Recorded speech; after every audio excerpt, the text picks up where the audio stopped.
Todo puede pasar en Venezuela. La incertidumbre nos obliga a trazar metas en el vacío. Pero encontramos fuerza en la perseverancia de los demás. Cosechamos resiliencia de nuestra tierra. Porque todavía hay mucho que hacer aquí. En este país, la única certeza es que el sol sale mañana. El resto lo decide cada uno de nosotros. Elena Carpio es documentalista, montañista, periodista, experta en realidad virtual, pero es sobre todo una venezolana que ha puesto su talento para contarle al mundo que su país es mucho más que la crisis. Yo me voy con mi cámara en el hombro a registrar todo. Quizá, no tanto para mí, sino para los que vienen dentro de 50, 60 años que ya no verán los glaciares. Elena hizo parte y documentó la primera expedición exclusivamente femenina en escalar un tepuy, y su pasión por las montañas la llevó a registrar cómo el país suramericano podría ser uno de los primeros en el mundo en perder todos sus glaciares. Ganadora de premios por sus fotografías y documentales, hoy con una recopilación fotográfica e investigativa de las cumbres más altas de su país, Elena nos lleva a conocer esos lugares donde Venezuela toca el cielo. Con su trabajo nos hace parte de un extraordinario viaje por un país exuberante, biodiverso, de hombres y mujeres resilientes, pero también por una Venezuela que además de los desafíos sociopolíticos, enfrenta urgentes retos ambientales. Elena, montañismo, periodismo, innovación, tecnología, pasiones que combinas con enorme acierto. Qué alegría tenerte hoy en Fuerza Latina. Bienvenida. Gracias, Natalia. Es una emoción estar con ustedes. Elena, te formaste fuera de Venezuela, en Boston, Estados Unidos. ¿Por qué una vez recibes tu diploma decides regresar a tu país cuando desafortunadamente para muchos venezolanos la opción es no volver? Mi país a mí me dio mucho. Yo crecí y me forjó, me hizo lo que soy. Yo regresé a mi país a construir ciudadanía. Esa siempre ha sido mi meta. Sé que es una meta a largo plazo. Quizás yo no vea los frutos, pero la próxima generación los verá. Elena, por tu formación, hubieras podido elegir cualquier otro tema de trabajo: economía, relaciones internacionales, política interior. ¿Por qué decides tú trabajar e investigar sobre temas de equidad social y de medio ambiente? Me llamaba mucho la atención la relación con el medio ambiente y cómo puede ser parte del progreso de un país o del estancamiento económico de un país. Y bueno, empecé a entender que los temas medioambientales son totalmente transversales, que para que un país pueda progresar económicamente en el tiempo y sea un progreso sostenible, que además sea equitativo, tiene que estar el medio ambiente involucrado como una pata más. Tienes una pata económica, una pata social y una pata ambiental. Pero es que realmente nuestros alimentos todos vienen del ambiente. La agricultura es la tierra. Necesitamos tierras fértiles, con buen riego, con especies y semillas que puedan aguantar patrones climáticos muy específicos que han evolucionado miles de años, acostumbrados a esas condiciones. Entonces, está en todo, el ambiente está en todo. Y Venezuela, siendo uno de los 10 países más biodiversos del planeta entero, no tenía un campo desarrollado de periodismo ambiental. Y eso me llamó mucho la atención. Entonces, entendiendo esta crisis en la que estamos viviendo, que ha arrasado con tantas instituciones, estamos casi en el comienzo, en muchos sentidos, y necesitamos que el ambiente sea una prioridad de aquí en adelante. Y para que sea una prioridad, la ciudadanía tiene que entender que es una prioridad, exigirle a sus políticos que lo haga prioridad dentro de la agenda política. Has estado ya nominada 2 veces a los premios Emmy y has experimentado con nuevas narrativas como la realidad virtual. Quiero que me hables de Fronteras, tu documental que fue elegido por la Bienal de Venecia para su tercera edición del Bienal College de Cinema. ¿Por qué Frontera? Yo soy fanática de las colaboraciones y de los trabajos en equipo. Creo que ahí está la magia y ahí es donde salen las mejores ideas cuando se colabora. Y bueno, decidimos aplicar a la Bienal de Venecia con un proyecto para hacer un documental inmersivo totalmente, es decir, son six degrees of freedom, lo llaman, donde tienes un espacio, en este caso era un cuadrado, era una tienda de campaña de ACNUR dentro de un campamento de refugiados en la frontera, donde tú, como persona que se pone el headset, puedes caminar y desplazarte e interactuar con distintos objetos. Entonces diseñamos esta pieza en realidad virtual y aplicamos a la Bienal de Venecia a un programa que tienen ellos que se llama el College Cinema VR, y lo que hacen es que te aceleran o te ayudan a producir tu proyecto. Entonces vas una semana para la Bienale y te reúnes con los líderes en la industria y te enseñan las mejores formas como llevar a cabo tu producción. A mí siempre me ha interesado mucho los distintos formatos. Incluso yo empecé tomando fotos, luego me metí en video, luego evolucioné a realidad virtual de distintas formas, texto, narrativa. Me gusta tener un abanico de posibilidades que puedan estar presentes a la hora de decir la mejor forma de contar una historia. Y luego la realidad virtual llegó mucho después, al darme cuenta que en Venezuela no existía realidad virtual. Empecé a ver tendencias dentro del mundo periodístico en países como Estados Unidos, como Francia, como España. Y resulta que tenía una amiga que estaba justamente aprendiendo a hacer realidad virtual. Entonces la invité a Venezuela e hicimos un documental en la península de Paraguaná, en el estado Falcón, donde encontramos una comunidad que tenía 17 años sin acceso a agua. Ellos vivían a pocos kilómetros del mar y tenían que caminar 5 o 6 kilómetros para ir a buscar agua salada y regresar a su casa y utilizarla para bañarse, para limpiar los pisos. Realmente increíble que en esta era hay personas que tienen casi 2 décadas sin agua. Bueno, y llegó el momento de que escalemos en esta entrevista. Elena, háblame de ese momento cuando descubres tu pasión por el montañismo. Yo crecí en Caracas. En Caracas, el norte de todos los caraqueños es una montaña, es el Ávila. Sabemos que detrás de ella está el mar, está la costa, está nuestra frontera. Entonces, crecí viendo una montaña que nunca subí y me tuve que ir a Mérida, a los Andes venezolanos, en el 2013 a subir con mi familia. Mi mamá, que es, yo creo que mucha de la aventura que llevo por dentro me la dio ella. Ella armó para los 5, nosotros somos 5 en nuestra familia inmediata. El 24 y 25 de diciembre del año 2013 nos fuimos a subir el segundo pico más alto de Venezuela, sin haber hecho montaña antes.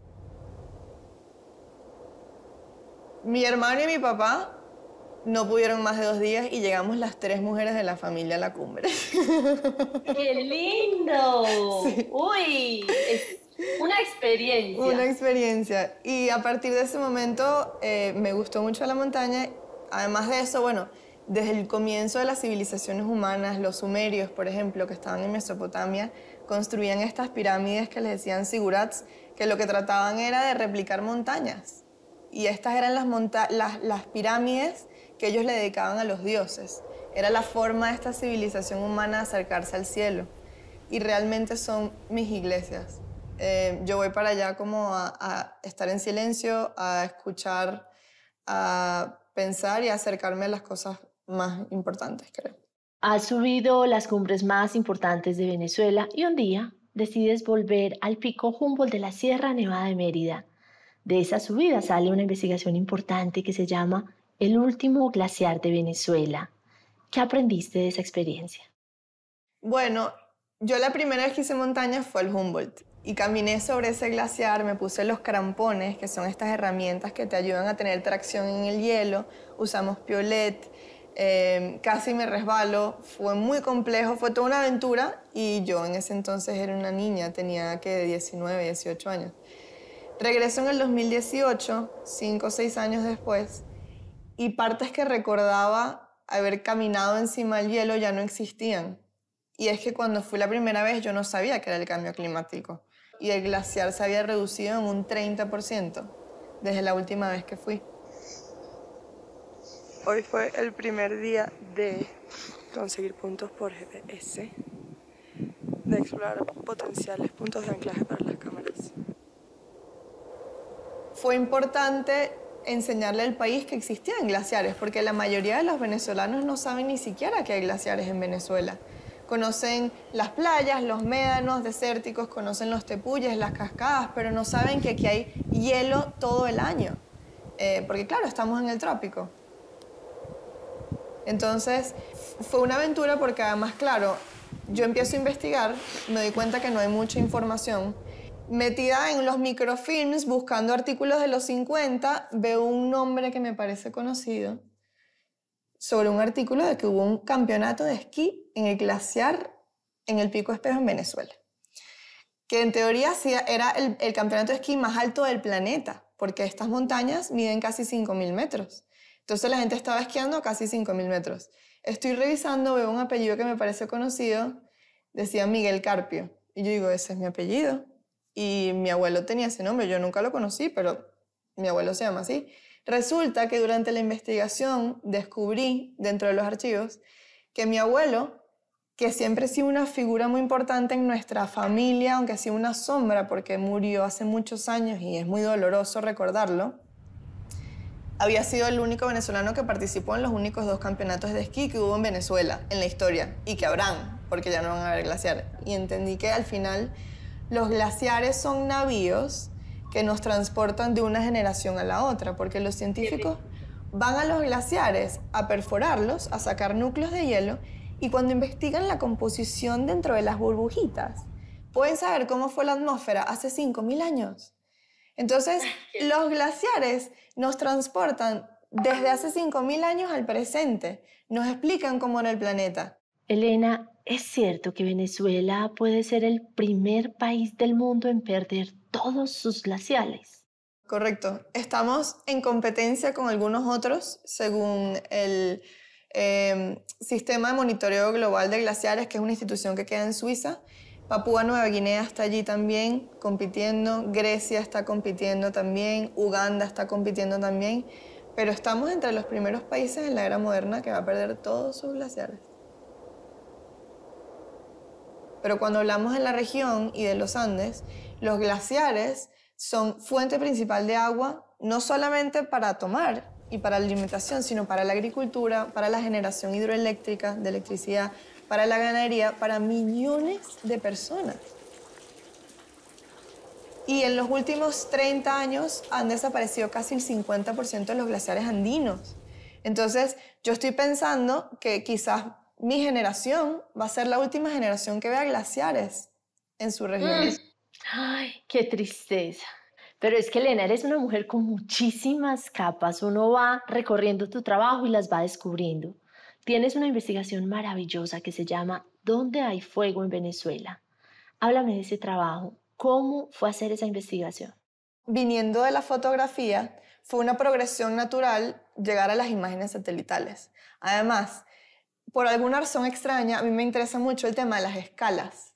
Es decir, cuando yo era pequeña, yo pasaba 3 horas viendo grillos pegados a un farol de luz. Me parecía interesantísimo verlos cómo se comportaban, cómo interactuaban, qué tipo de plantas se acercaban más, pero también me encantaba encaramarme en el techo de mi casa. Pero es que justamente los patrones que nos hablan y nos describen la Tierra y el planeta solo son discernibles a ciertas escalas distintas. Y cada escala te muestra información nueva. Entonces, las imágenes satelitales son eso, son una forma de detectar patrones macro que nos hablan de nuestro planeta y de nuestra vida. Entonces, llego a las imágenes satelitales y empiezo a descubrir que la gran mayoría son bases abiertas, públicas, gratis, y están disponibles para la ciudadanía, para el periodismo, para las organizaciones no gubernamentales. Entonces, a partir de esa gran oportunidad, la necesidad, el vacío de información, surge el proyecto porque nos damos cuenta que hay data de focos de calor, de potenciales incendios de hace 20 años.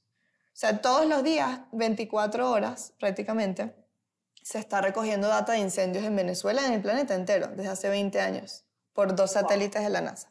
O sea, tener esta cantidad de data es inusual. Entonces dijimos, bueno, hagamos algo con esto, porque además ya existía el precedente que en el 2020, entrando en la pandemia, yo estaba aquí asomada por mi ventana y de repente me doy cuenta que no veo el Ávila. Yo desde mi casa veo la montaña que, como les decía, es el norte de la ciudad. Hoy en día la amamos, la adoramos, yo subo todos los fines de semana, es mi casa. La Ávila es lo que se siente como mi hogar. No la veo y digo, ¿qué está pasando? ¿Por qué hay tanto humo? Resulta que una nube de humo se estacionó sobre Caracas más de una semana, no se movía, olía mucho humo, entraban muchas cenizas, no había fuego, no se veían las llamas. Entonces la pregunta era, ¿qué se está quemando? ¿Dónde? ¿Con qué magnitud? ¿Y por qué? Descubro que hay una base de datos global que mapea esta información satelital que se llama Global Forest Watch.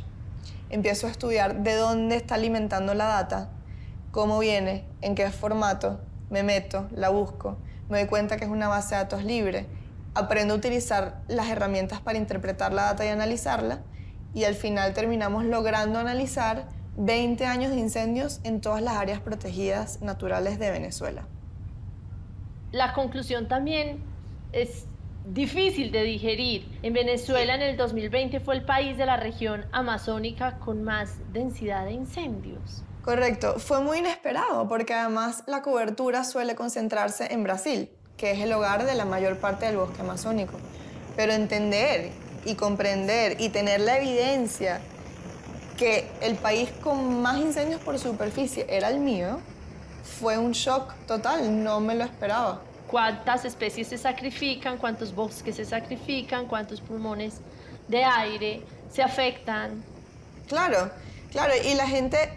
¿Qué sucede? Venezuela tiene un uso del fuego descontrolado, poco planificado. La gente aquí utiliza el fuego como una herramienta, porque lo es en todas partes del mundo. En la agricultura, en la casa, en prácticas culturales, religiosas, pero lo usa desmedidamente. No piensa en que ese ecosistema que se está quemando, ese bosque que se está quemando, no se va a recuperar de la misma forma. Mucho se va a perder.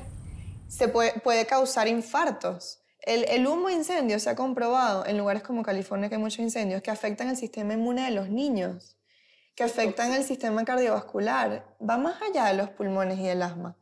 Entonces, de nuevo, son problemas que están al lado, que si uno simplemente profundiza un poco, entiende que las implicaciones son radicalmente importantes y que nuestra vida sostenible en el tiempo depende de que entendamos estos problemas. Voy a hablar de otro trabajo que me impactó en Caracas. Según leí en el texto que maravillosamente escribes, hay 4 especies de guacamayas que ya son algo icónico en la ciudad. Pero algunas de estas hermosísimas aves son especies invasoras. Háblame de Caracas, isla de guacamayas. ¿Qué está pasando? ¿Por qué prendes esas alarmas? Caracas es una ciudad que está muy afectada por la crisis. Los edificios están grises, hay poca pintura, digamos, todo ha perdido color. Pero las guacamayas llegaron a Caracas y han venido a darle mucha alegría y felicidad a la gente. Se le paran en los balcones, los saludan, se te meten en tu casa. Hay un cariño especial hacia las guacamayas. Entonces, dentro de Pro Da Vinci estábamos pensando, bueno, ¿qué podemos hacer sobre las guacamayas? Empiezo a investigar y resulta que hace 50 años estas guacamayas no existían en Caracas. Esto es una primera alarma, porque piensas, qué extraño que un animal que tiene una distribución tan importante en la ciudad hoy, hace una generación no existía. Investigando nos damos cuenta que las guacamayas, hay 4 especies, 5 especies en Caracas, pero de las que hay ahorita, solo hay una que tiene su distribución natural aquí. Se surge la pregunta, ¿y las otras 3 cómo llegaron? ¿Quién las trajo? Y descubrimos que por tráfico ilegal de especies silvestres, la población ha traído las guacamayas de sus hábitats naturales en el interior del país, en la selva amazónica, en el delta del Orinoco, en los llanos del Orinoco. Las han traído, las han capturado y las han introducido en un ecosistema que no era de ellas, que es Caracas. Entonces se empiezan a ver cosas muy interesantes, pero a la vez preocupantes, como por ejemplo una guacamaya blanca y azul. Normalmente esa especie es amarilla y azul. Y empiezas a ver que hay mutaciones. Ellas quedan aquí y están atrapadas, por así decirlo, entre las montañas, entre los edificios, se quedan aquí y no hay intercambio genético. Entonces, al no haber intercambio genético, ellas terminan casándose y teniendo hijos con sus primos. Tenemos guacamayas naranjas, porque como no hay suficientes de las rojas para que se reproduzcan entre ellos, se están reproduciendo con las amarillas y azules y salen guacamayas anaranjadas. Son híbridos, que no sabemos si son viables o no. Y es que el peligro de introducir especies que no son autóctonas o nativas puede erradicar ecosistemas completos. Por introducir una planta, de repente hay un hongo dentro de esa planta, lo introduces en el ecosistema y acaba con una especie. Es uno de los peligros más importantes que está viviendo la biodiversidad a nivel mundial hoy en día, las especies introducidas.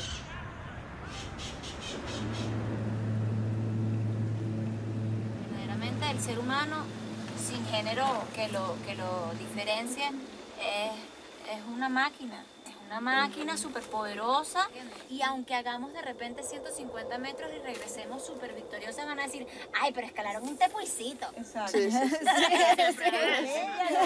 ya donde estamos ahorita, ya esto, es una primera vez. Verga, hay momentos duros, ¿sabes? Y vaina, pero, verga, esas son las cosas que te hacen más fuerte y crean tu propio carácter y te preparan para lo que viene. Elena, tengo que hablarte de Tepulleras. Qué bellísimo documental. La primera expedición completamente femenina en escalar un tepuy en el Amazonas venezolano. La cámara, la fotografía, tuya. Háblanos de ese riesgo y de ese desafío. Bueno, parte de la resiliencia que nos caracteriza como venezolanos es que 7 mujeres de trasfondos distintos, una es doctora, la otra es ingeniera forestal, periodista, internacionalista, se decidieron conocer, porque no nos conocíamos, y poner de acuerdo para trazarse una meta que muchos se habían trazado en el pasado, pero que no lo habían logrado, que era hacer la primera expedición 100% femenina en escalar un tepuy. Y un tepuy, para los que no lo conocen, son unas montañas únicas en el mundo, son planas, son como unas mesetas, y están formadas por rocas sedimentarias de las más antiguas del planeta Tierra. Son rocas que tienen quizás más de 2.000 millones de años. Entonces, la meta era un tepuy que escogimos, 150 metros de altura, que nadie nunca había subido, en el medio del Canaima, del Parque Nacional Canaima, en el medio del bosque amazónico, irnos para allá 7 mujeres y escalarlo. ¡Fuerza y luz!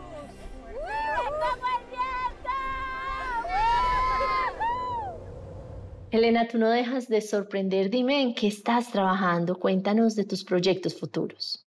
Bueno, a partir de mi experiencia en el Humboldt, que entendí que el planeta está cambiando a una velocidad fugaz, decidí que quiero conocer la mayor cantidad de glaciares y quiero adentrarme lo más posible en las selvas y conocer lo más que pueda antes de que desaparezca. Quiero conocer los corales porque a lo mejor mi generación los verá desaparecer. Quiero conocer los glaciares de los volcanes en Ecuador. Quiero despedirme del planeta que conocí y bueno, también valorarlo más cada día, porque sé que muchos lo tomamos por sentado y no siempre estará todo lo que nos rodea aquí. Y si ahora te preguntara qué quisieras que nuestra audiencia, que está en toda América Latina, supiera de Venezuela, más allá de los lugares comunes. Primero, somos más que nuestra crisis. La crisis no nos define. Es un momento histórico que nos tocó vivir, que viene muy atado a nuestra herencia, en la que todos participamos, pero somos más que esto. Y aquí hay mucha gente siendo un muro de contención y luchando todos los días, con todo lo que tiene y lo que no tiene, para poder tener un mejor país. Entonces, crean en nosotros en esa capacidad. Somos más que migrantes, somos más que corrupción, somos más que hiperinflación, somos más que crisis. Somos seres humanos con mucha resiliencia y flexibilidad, con mucha capacidad de seguir adelante, con mucha fuerza y con mucha imaginación también. Porque la verdad es que para seguir aquí hay que poder imaginarse un país distinto. Es la única luz al final del túnel, creo. Y bueno, además de eso, somos un país con una biodiversidad y una riqueza incomparable, quizás solo con Colombia y Brasil. Y es nuestra responsabilidad, nos tocó a los que crecimos aquí, nacimos, tuvimos la fortuna de nacer aquí, resguardarle esto a ustedes, a todos. Pero bueno, necesitamos ayuda. Entonces, nosotros estamos aquí por ahora produciendo información, manteniendo las alarmas, pero necesitamos ayuda. Nuestros patrimonios naturales son de ustedes también, son de todos. Y necesitamos que le presten más atención. En el inicio de ese documental, Tú dices una frase muy contundente y es que Venezuela es una tierra en la que todo, absolutamente puede suceder. Elena, ¿qué va a pasar mañana en Venezuela, en tu país? Que el sol va a salir y que estaremos ahí para recibirlo y hacer lo mejor que podamos con él. Elena, por trabajar con tanta pasión y tanto compromiso porque el mundo entero y nuestros hijos y los hijos de sus hijos conozcan la majestuosidad de Venezuela y también los múltiples desafíos y realidades que enfrentan. Muchísimas gracias y gracias por acompañarnos hoy en Fuerza Latina. Gracias, Natalia. Un placer, de verdad. Gracias.